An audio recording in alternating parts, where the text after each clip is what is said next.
તો પશ્ચિમ બંગાળની એસઆઈઆરની લડાઈ હવે દિલ્હી સુધી પહોંચી છે।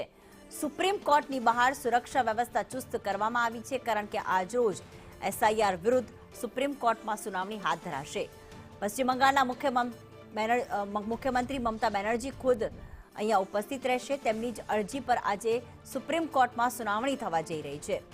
મુખ્યમંત્રી મમતા બેનર્જી પોતે દલીલો પણ કરી શકે છે, કારણ કે તેઓ એલએલબી કરી છે। તેમણે ખાસ થોડી વારમાં સુપ્રીમ કોર્ટમાં આજે કાર્યવાહી છે, એસઆઈઆરની કામગીરી પર જે સુનાવણી છે તે મુદ્દે જે સુનાવણી છે તે શરૂ થશે। પશ્ચિમ બંગાળના મુખ્યમંત્રી મમતા બેનર્જી ન માત્ર હાજર રહેશે, પરંતુ સૂત્રો તરફથી માહિતી મળી રહી છે કે તે દલીલો પણ કરી શકે છે। પશ્ચિમ બંગાળમાં જે એસઆઈઆરની કામગીરી થઈ છે તેમાં મમતા બેનર્જીએ અનેક સવાલ ઉઠાવ્યા છે, તે કામગીરી પર પ્રશ્નાર્થ ઊભા થયા છે અને તેને લગતી જ અરજી તેમણે સુપ્રીમ કોર્ટમાં કરી છે અને સુપ્રીમ કોર્ટમાં મમતા બેનર્જી આજે પોતે પણ દલીલો કરી શકે છે। 32 વર્ષ પહેલા મમતા બેનર્જીએ કેસ લડ્યા હતા અને 32 વર્ષ બાદ ન માત્ર મુખ્યમંત્રી તરીકે પરંતુ એક વકીલ તરીકે પણ તેઓ દલીલો રજૂ કરશે।